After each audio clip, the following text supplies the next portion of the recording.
Hello, my dear students. Welcome to my channel Scholarly Minds and I hope you all are doing great. So guys, आज के इस video में हम लोग discuss करेंगे आपके MPS 002 यानी कि इंटरनेशनल रिलेशंस के इम्पॉर्टेंट क्वेश्चंस को। फर्स्ट ऑफ ऑल स्टूडेंट्स, मैं आपको बता दूं कि ये हमारी MPS 002 की रिवीजन सीरीज़ है। इससे पहले ही हम लोग MPS 002 के काफ़ी सारे इंपॉर्टेंट क्वेश्चंस को ऑलरेडी डिस्कस कर चुके हैं। सो यहाँ पर क्योंकि हमारा एग्जाम पास आ रहा है तो ये जो टाइम है इस टाइम पे हम लोग आपके लिए लेकर आएंगे marathon classes and revision series. So जो भी बच्चे जिनका एग्जाम MPS 002 का आने वाला है दिसंबर में, वो बच्चे इस वीडियो को पूरा देखेंगे और यहाँ पर हम लोग डिस्कस करेंगे सारे के सारे इंपॉर्टेंट पॉइंट्स की हर एक क्वेश्चन में आपको कौन कौन से पॉइंट्स हैं जो लिखने हैं। ठीक है स्टूडेंट्स, तो यहाँ पे सबसे बड़ी बात मैं आपको बता दूं कि जो हमारे आंसर्स रहते हैं उन्हें हम हिंदी और इंग्लिश दोनों लैंग्वेजेस में डिस्कस करते हैं। सो दोनों मीडियम के स्टूडेंट्स के लिए वीडियो इंपॉर्टेंट है। सबसे पहले आप लोग यहाँ पर देख सकते हैं कि क्वेश्चन नंबर 1 में आपको क्रिटिकली एग्जामिन करना है feminist view of state and its relevance to international relations, यानी कि जो हमारा नारीवादी दृष्टिकोण है, ठीक है, इंटरनेशनल रिलेशंस के अंदर भी हमें बताना है नारीवादी दृष्टिकोण कैसे इंटरनेशनल रिलेशंस में भी रेलिवेंट होता है। ठीक है, ये हमें बताना है।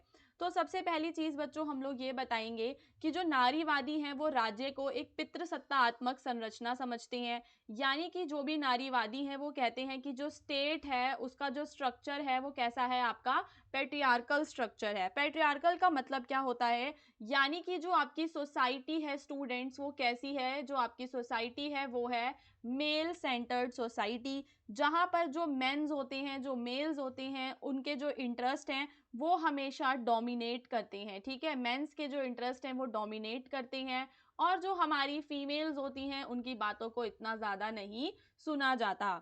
यहाँ पर हम लोग एग्जाम्पल दे सकते हैं कि काफ़ी सारी कंट्रीज़ में जो वुमेन्स हैं वो 50% पॉपुलेशन की मतलब हिस्सेदार हैं, 50% वुमेन्स हैं, लेकिन जब बात आती है पार्लियामेंट की, पार्लियामेंट का मेंबर बनने की, तो क्या वहां पर हमें वुमेन देखने के लिए मिलती हैं 50%? नहीं मिलती। तो यहाँ पर हम क्या देखते हैं कि स्टेट के अंदर जो डिसीजन मेकिंग की प्रोसेस है वहां पर हमेशा क्या रहता है, जो मेल्स हैं उनका डोमिनेंस रहता है। स्टूडेंट्स, इसके बाद जो आपका सेकेंड पॉइंट है वो क्या है, वो है आपका जिसमें आपको बताना है कि जो आपका स्टेट है वो किसको ज्यादा इंपॉर्टेंस देता है, वो देता है मानव सुरक्षा को ज्यादा इंपॉर्टेंस। ठीक है, मानव सुरक्षा को ज्यादा इंपॉर्टेंस ना देकर वो किसको ज्यादा इंपॉर्टेंस देता है, सैन्य शक्ति को। तो हमने देखा होगा कि बहुत सारी ऐसी कंट्रीज हैं जो कि अपनी सैन्य क्षमता पर बहुत ज्यादा पैसा खर्च करती हैं। ठीक है, लेकिन क्या वो अपने मानवों की सुरक्षा के लिए इतना पैसा खर्च करती हैं, ये यहाँ पर हमारे पास क्वेश्चन आ जाता है। तो जो नारीवादी सिद्धांतकार हैं वो कहते हैं कि जो आपका स्टेट है, ठीक है, जो आपका स्टेट है वो जो उसकी अप्रोच है, सिक्योरिटी की जो अप्रोच है उसमें हमेशा वो किसको डेवलप करना चाहता है, अपनी मिलिट्री स्ट्रेंथ को वो ज़्यादा डेवलप करना चाहता है रेदर देन ह्यूमन वेलफेयर, यानी कि जो स्टेट है वो ह्यूमन वेलफेयर के लिए ज़्यादा काम नहीं करता और जो उसकी ये होती है मिलिट्री पावर जो होती है इस पर वो ज़्यादा फोकस करता है। ठीक है, तो जो कंट्रीज़ हैं वो हैविली अपनी मिलिट्री में ज़्यादा हैविली स्पेंड करती हैं। ठीक है, जबकि हेल्थ केयर में, ठीक है, अगर हम बात करें हेल्थ केयर की, ठीक है, स्वास्थ्य की बात करें, शिक्षा की बात करें, उसके अंदर जो कंट्रीज़ हैं वो इतना ज़्यादा पैसा जो है स्पेंड नहीं करती। तो यही बात नारीवादी भी कहते हैं। फिर वो लोग कहते हैं कि जो भी स्टेट नीतियां बनाता है वहां पर हमें जेंडर बेस्ड इनइक्वालिटी देखने के लिए मिलती है। ठीक है, जो भी स्टेट नीतियां बनाता है वहां पर हमें क्या मिलती है, जेंडर बेस्ड, यानी कि जो आपका जेंडर है लिंग के आधार पर हमें देखने के लिए मिलती है असमानता। तो सारे के सारे नारीवादी क्या कहते हैं कि जो स्टेट है वो क्या करता है, असमान व्यवहार करता है। ठीक है, कई राज्य जो हैं ऐसी नीतियां बनाता है, चाहे वो जानबूझकर बनाते हो या चाहे वो अनजाने में बनाते हो। ठीक है, वो ऐसी नीतियां बना देते हैं जिससे कि जो मेल्स होते हैं उनको ज़्यादा बेनिफिट होता है। जैसे कि हमें पता है कि कई सारी जो वुमेन्स हैं जो वर्किंग होती हैं, वर्किंग वुमेन्स जो होती हैं, उनको वहाँ पर जो भी जहाँ पे वो कार्य करती हैं, उनके जो कार्यस्थल होते हैं वहाँ पर उन्हें इतनी ज़्यादा मतलब सैलरी नहीं मिलती और उनके जो राइट्स होते हैं वहाँ पर बहुत ही ज़्यादा लिमिटेड होते हैं। उसके बाद अब हम डिस्कस करेंगे हमारा नेक्स्ट क्वेश्चन, जो कि है आपका theory of under development. Okay students, so यहाँ पर अब हम लोग डिस्कस करेंगे थ्योरी ऑफ अंडर डेवलपमेंट का क्वेश्चन। सो उससे पहले यहाँ पर ये वाला क्वेश्चन देख लेते हैं जिसमें हमें नॉर्थ साउथ डिवाइड वाला बताना है, क्योंकि ये ना उससे रिलेटेड है। सो यहाँ पर आपको बताना है north south divide in global politics. Global politics में नॉर्थ साउथ जो डिवाइड है वो क्या है। सो देखो, थ्योरी ऑफ अंडर डेवलपमेंट समझने से पहले आप लोग पहले नॉर्थ साउथ डिवाइड समझ लो कि नॉर्थ साउथ डिवाइड जो है वो आया क्यों है। सो यहाँ पे आप सभी को पता होगा कि जो आपकी नॉर्थ वाली कंट्रीज हैं, ठीक है, वो कंट्रीज जिनको हम नॉर्थ कहते हैं, वो सारी की सारी जो कंट्रीज हैं रिच हैं, और वहाँ पर हम लोग देखते हैं कि ज़्यादा से ज़्यादा हमें वहाँ पर क्या दिखते हैं, संसाधन मिलते हैं। ठीक है, संसाधन सारे के सारे वो लोग लेकर कहाँ से आए हैं। तो यहाँ पर हम बात करेंगे कॉलोनियलिज्म की। ओके स्टूडेंट्स, किसकी बात करेंगे हम यहाँ पर, कॉलोनियलिज्म की बात करेंगे, जिसका मतलब क्या होता है, उपनिवेश बना लेना। ठीक है, उपनिवेश बना लेना। तो हमें पता है कि जो हमारा इंडिया है वो भी पहले उपनिवेश रहा है। ठीक है, और उसके अलावा जो ब्रिटेन है, फ्रांस है, पोर्टुगीज है, इन्होंने काफ़ी सारे देशों को अपना उपनिवेश बना रखा था। उन देशों से ये लोग संसाधन ले लेते थे। तो आज जो हमें नॉर्थ साउथ डिवाइड देखने के लिए मिलता है, वो देखने के लिए मिलता है दो चीज़ों के बीच में। किस किस के बीच में, एक तो है हमारा ग्लोबल नॉर्थ। ठीक है, एक क्या है हमारा ग्लोबल नॉर्थ है, और बच्चों एक है हमारा ग्लोबल साउथ। ठीक है, सो ग्लोबल नॉर्थ और ग्लोबल साउथ में हमें डिफरेंस देखने के लिए मिलता है। सो यहाँ पे आपको सबसे पहले बताना है कि ये डिफरेंस हमें क्यों देखने के लिए मिलता है। सो यहाँ पर इसका पहला कारण है औद्योगिकरण और ऐतिहासिक जिम्मेदारी। तो इंडस्ट्रियलाइजेशन एंड हिस्टोरिकल रिस्पॉन्सिबिलिटी। तो जो डेवलप कंट्रीज हैं, प्राइमरली जो भी जितनी भी हम देखते हैं, जितनी भी हमारी डेवलप कंट्रीज होती हैं, वो सारी की सारी कहाँ रहती हैं, नॉर्थ हेमिस्फेयर में रहती हैं। ठीक है, उत्तरी गोलार्ध में रहती हैं। और हमें पता है कि ये जो कंट्रीज हैं, इन्होंने पहले ही अपना क्या कर लिया था, इंडस्ट्रियलाइजेशन कर लिया था। इंडस्ट्रियलाइजेशन का मतलब होता है कि इन्होंने अपने यहाँ पर इंडस्ट्रीज को डेवलप कर लिया था बहुत ज़्यादा, और क्या बोलते हैं, फैक्ट्रीज वगैरह लगा ली थी, जिसकी वजह से उस टाइम पर ही इन्होंने इतनी सारी ग्रीन हाउस गैसेस को एमिट किया।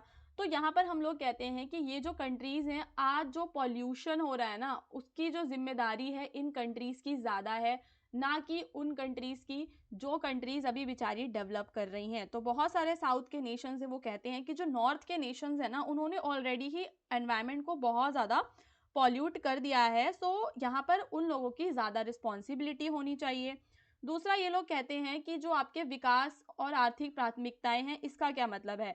तो साउथ की जो कंट्रीज हैं वो क्या करती हैं, अभी क्योंकि वो बेचारे गरीब हैं, अंडर डेवलप्ड हैं, तो उनके पास दूसरे मुद्दे हैं, जिसमें आता है उनका पॉवर्टी का मुद्दा आ जाता है। ठीक है, और आ जाता है उसमें डेवलपमेंट करने का मुद्दा आ जाता है साउथ की कंट्रीज का। जबकि जो नॉर्थ की कंट्रीज हैं वो तो ये सब कर चुकी है ना, वहां पर इतनी पॉवर्टी भी नहीं है, उनको इंडस्ट्रीज भी नहीं लगानी है, वो तो ये सब कर चुकी हैं। तो ये लोग कहते हैं कि क्यों ना वो ही कंट्रीज जो है वो एनवायरनमेंट की जिम्मेदारी ले लें, क्योंकि वो ज्यादा अच्छे तरीके से एनवायरनमेंट की जिम्मेदारी को सॉल्व कर सकते हैं। फिर तीसरी चीज ये लोग कहते हैं फाइनेंशियल और टेक्नोलॉजिकल सपोर्ट, यानी कि सॉरी, यहाँ पर ये रहा आपका वित्तीय और तकनीकी सहायता वाला जो पॉइंट है आपका, इसको हम लोग कहते हैं फाइनेंशियल और टेक्नोलॉजिकल सपोर्ट। तो साउथ के जो कंट्रीज हैं उनके पास तो बहुत अच्छा फाइनेंशियल सपोर्ट है, टेक्नोलॉजिकल सपोर्ट है ना, उनके पास बड़ी बड़ी टेक्नोलॉजीज हैं नॉर्थ की कंट्रीज के पास, यानी कि जिसको मैं ग्लोबल नॉर्थ आप लोगों को बता रही थी, जो ग्लोबल नॉर्थ की कंट्रीज हैं उनके पास काफ़ी सारे जो है रिसोर्सेज हैं। ठीक है, फाइनेंशियल सपोर्ट है, तो वो लोग जो है ग्रीन हाउस गैसेस के इमिशन को कम कर सकती हैं। लेकिन अगर हम बात करें इंडिया जैसी कंट्री का, तो क्या वो ग्रीन हाउस गैसेस के इमिशन को कम कर सकती है, उसके लिए जो है ये काम कैसा है, डिफिकल्ट हो जाता है, क्योंकि अभी हम लोग डेवलप कर रहे हैं। और फिर यहाँ पर आता है आपका रिसोर्स कंजम्पशन। तो जो उत्तरी देश है उनकी जीवन शैली इतनी अच्छी है, वो उच्च उपभोग करते हैं और वो संसाधनों का अधिक जो है वो दोहन भी करते हैं। जबकि जो दक्षिण के देश हैं उनका उत्सर्जन जो होता है वो बहुत ही ज़्यादा कम होता है। और यहाँ पर हमें क्लाइमेट चेंज पॉलिसीज़ में भी डिफरेंस देखने के लिए मिलता है। जो नॉर्थ की कंट्रीज़ हैं वो क्या करती हैं, वो अडॉप्ट करती हैं स्ट्रिक्ट क्लाइमेट चेंज पॉलिसीज़ को। ठीक है, नॉर्थ की कंट्रीज, जबकि साउथ की कंट्रीज़ को अगर वो इतनी स्ट्रिक्ट पॉलिसीज़ को क्या कर लेंगी, इम्प्लीमेंट कर लेंगी, तो उनके लिए थोड़ा सा क्या हो जाता है, डिफ़िकल्ट हो जाता है इस चीज़ को फॉलो करना। क्योंकि वहाँ पर ऐसे मतलब एक तो सबसे बड़ी चीज़ हम लोग क्या देखते हैं कि लोग इतने पढ़े लिखे नहीं हैं, है ना। साउथ की जो कंट्रीज़ है हमारी सदर्न हेमिस्फेयर की, जिसमें आपका इंडिया आ जाता है, श्रीलंका आ जाता है, और भी आपका इंडोनेशिया वगैरह आ जाता है, आपका अफ्रीका भी सदर्न हेमिस्फेयर में आता है।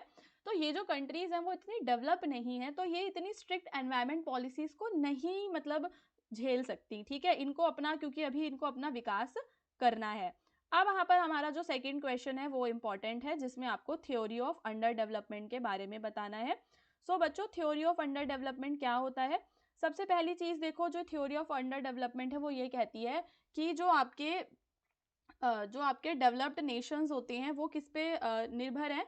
डेवलप्ड नेशंस जो हैं वो अंडर डेवलप्ड नेशंस पे निर्भर रहते हैं अपने संसाधनों के लिए, ठीक है। संसाधनों के लिए कैसे निर्भर रहते हैं वो मैंने अभी आपको प्रीवियसली अभी बताया कि कॉलोनियलिज्म की वजह से। सो यहाँ पे देखो ये कहता है कि जो कोर कंट्रीज़ हैं, कोर में कौन सी कंट्रीज़ हैं हमारी? कोर में कंट्रीज़ हैं हमारी वो सारी की सारी जो कैसी होती हैं? डेवलप हो चुकी हैं, ठीक है। जो डेवलप हो चुकी हैं वो कोर में है, और ये है हमारा पेरीफेरी। जो पेरीफेरी है वहाँ पर है हमारी अंडर डेवलप कंट्रीज़। अब ये जो डेवलप कंट्रीज़ हैं ये पेरीफेरी के क्या यूज़ करती हैं? रिसोर्सेज को यूज़ करती हैं। तो अंडर डेवलप थ्योरी कहती है कि जो लेस डेवलप कंट्रीज़ हैं वो डेवलप कंट्रीज़ पर, लेकिन यहाँ पर जो लेस डेवलप वाली हैं इनसे क्या लेती हैं डेवलप वालों से? ये तो इनसे ये ले लेते हैं, इनके रिसोर्सेज को ले लेते हैं अंडर डेवलप से, और डेवलप वाले हमें देते क्या हैं? वो हमें देते हैं टेक्नोलॉजी, क्योंकि जो देश डेवलप हो चुका है, विकसित हो चुका है, उसके पास क्या है? टेक्नोलॉजी है। तो यहाँ पे जो डेवलपिंग कंट्रीज़ हैं वो क्या, इसको हमसे क्या ले रहे हैं? वो देखो, जैसे मान लो कि इंडिया हो गया, इंडिया जो हो गया वो हो गया आपका अंडर डेवलप्ड नेशन। और अगर मैं यहाँ पे बात करूँ ब्रिटेन की, तो वो हो गया आपका डेवलप्ड नेशन। तो अब ब्रिटेन क्या करेगा? इंडिया से क्या लेगा? इंडिया से वो ले लेगा सारे के सारे रॉ मटेरियल्स को, ठीक है, और इंडिया में क्या कर देगा? वहाँ पर फिनिश गुड्स को भेज देगा, क्योंकि इसके पास ज़्यादा टेक्नोलॉजी है। तो इसी को हम कहते हैं थ्योरी ऑफ अंडर डेवलपमेंट। अब थ्योरी ऑफ अंडर डेवलपमेंट में क्या होता है कि आपके जो ट्रेड रिलेशंस होते हैं वो बहुत ही ज़्यादा अनइक्वल होते हैं, और संसाधनों का बहुत ज़्यादा शोषण होता है। जो अब हमें पता है कि जो अफ्रीका के जो नेशंस होते हैं ना, अफ्रीका के जो नेशंस हैं उनके पास बहुत ज़्यादा ना मिनरल्स वगैरह बहुत होते हैं अफ्रीका के अंदर, लेकिन यहाँ पर जो अफ्रीका वाले हैं उनको उनके मिनरल्स की इतनी वैल्यू नहीं मिल पाती, ठीक है। तो ये व्यापार के जो संबंध हैं बहुत ही ज़्यादा असमान है। और रिसोर्सेज का एक्सप्लॉइटेशन कैसे हो रहा है? सो यहाँ पे जो बड़ी बड़ी एमएनसीज हैं वो मिनरल्स और ऑयल्स को एक्सट्रैक्ट कर लेती हैं डेवलपिंग कंट्रीज़ जो हैं, डेवलपिंग कंट्रीज़ में से, और जो भी प्रॉफिट होता है इनको, जो भी इनको प्रॉफिट होता है वो कहाँ चला जाता है? एक डेवलप कंट्री के पास चला जाता है। तो इस प्रकार से क्या होता है? संसाधनों का शोषण होता है, और हमें इंटरनल इनइक्वालिटी भी देखने के लिए मिलती है। सो यहाँ पे क्या होता है कि जो डेवलपिंग कंट्रीज़ होती हैं वहाँ पर कुछ वेल्दी लोग होते हैं, ठीक है। अब मान लो कि इंडिया ही है, तो इंडिया में कुछ वेल्दी लोग हैं जिनके पास हमारी इनकम का 90% है, बड़ी बड़ी जो भी इंडस्ट्रीज हैं, फर्म्स हैं, वो यही लोग ओन करते हैं, ठीक है, यही लोग उसके ओनर होते हैं। तो इसको हम बोलते हैं इंटरनल इनइक्वालिटी, क्योंकि जो बेचारे पुअर लोग हैं उनके पास तो इतनी बड़ी बड़ी फर्म्स नहीं होती, तो स्मॉल ग्रुप है जो कि पूरी इकोनॉमी को कंट्रोल करता है, और जो मेजोरिटी ऑफ पॉपुलेशन है, ज़्यादा से ज़्यादा जो लोग हैं वो क्या रह जाते हैं? गरीब रह जाते हैं।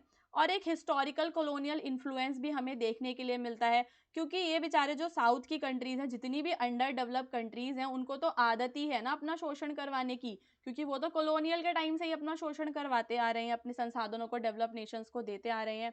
सो अभी भी वो दे देंगे, ठीक है। अब यहाँ पर हम डिस्कस करेंगे हमारा फोर्थ क्वेश्चन, जहाँ पर हमें एशियन अफ्रीकन अप्रोचेस बतानी है। ओके स्टूडेंट्स, फोर्थ, और ये रहा हमारा फिफ्थ क्वेश्चन, जो कि फिफ्थ क्वेश्चन जो है ना वो काफ़ी इंपॉर्टेंट है। सो यहाँ पर जो फिफ्थ क्वेश्चन है ये है आपका साइंस एंड टेक्नोलॉजी का, इसमें आपको रोल बताना है। और फोर्थ क्वेश्चन में आपको बताना है कि जो एशियन अफ्रीकन अप्रोचेस हैं रीजनल कॉरपोरेशन की, वो कैसे काम करती हैं, ठीक है। सो यहाँ पे हम लोग स्टार्ट करते हैं, पहले अपना फोर्थ वाला क्वेश्चन देख लेते हैं। एशियन और अफ्रीकन आप लोग समझते ही होंगे कि एशियन में आपका पूरा एशिया आ जाता है, जिसके अंदर आपकी चाइना है, इंडिया है, और अफ्रीका में आपके सारे के सारे अफ्रीकन नेशंस आ जाते हैं।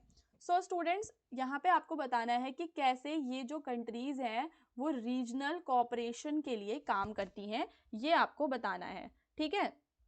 सो सबसे पहले आप लोग बताओगे कि ये क्या करती हैं? क्षेत्रीय व्यापार समझौते करती हैं, रीजनल ट्रेड एग्रीमेंट्स कर लेती हैं। रीजनल ट्रेड एग्रीमेंट समझते हो? अपने ही रीजन में, इसमें आपका जैसे कि आपने देखा होगा सार्क की कंट्रीज़ हैं, है ना, और है आपका इंडिया में एक पॉलिसी आई थी, लुक ईस्ट पॉलिसी है इंडिया की, लुक ईस्ट पॉलिसी, जिसके अंदर जो इंडिया है वो ईस्ट के साथ क्या करेगा, ईस्ट की जो कंट्रीज हैं उनके साथ व्यापार को बढ़ाएगा। तो एशियन अफ्रीकन जो कंट्रीज होती हैं उनका एम होता है अपनी इकोनॉमीज को स्ट्रॉन्ग करना थ्रू रीजनल ट्रेड एग्रीमेंट्स। इसमें आपका आता है AFCFTA आता है एक, तो इसमें आपका, और एक इसमें आता है आपका आसियान। ठीक है, क्या आता है, एक आपका आसियान आता है। आसियान ये सारे के सारे क्यों बनाती है, जो सरकार है क्यों बनाती है, ताकि जो ट्रेड पे लगे बैरियर्स होते हैं ना, सरकार उन बैरियर्स को खत्म कर सके। ठीक है, इसके अंदर सरकार जो है, जो उसका फोकस रहता है वो स्टेबिलिटी लाने पर रहता है हमेशा। ठीक है, एशियन अफ्रीकन जो कंट्रीज हैं वो हमेशा, जो भी अगर उनके बीच में किसी भी प्रकार का कोई कॉन्फ्लिक्ट हो जाता है तो उस कॉन्फ्लिक्ट को सुलझाने के लिए वो पीसफुल रेजोल्यूशंस की तरफ ज़्यादा ध्यान देती हैं, पीसफुल तरीके से। ठीक है, पीस कीपिंग मिशंस वगैरह वो लोग चलाते रहते हैं। और यहाँ पर सबसे बड़ी बात है कि ये जो अभी हमारे नए नए नेशंस हैं वो सतत विकास को बहुत ज़्यादा बढ़ावा दे रहे हैं। ठीक है, सो ये वाला क्वेश्चन भी हम अपनी प्रीवियस वीडियोस में डिस्कस कर चुके हैं कि जो आपका सतत विकास है वो है क्या। तो यह एक ऐसा विकास होता है जिसमें हम लोग क्या करते हैं कि जो भी हमारे रिसोर्सेज होते हैं ना, जो भी हमारे रिसोर्सेज हैं उनको इस प्रकार से यूज़ करते हैं कि वो हमारे रिसोर्सेज फ्यूचर जनरेशन्स के लिए भी बचे रहें और हमारा भी फ़ायदा होता रहे। साथ ही साथ ये जो है कल्चरल एक्सचेंज को भी प्रमोट करते हैं।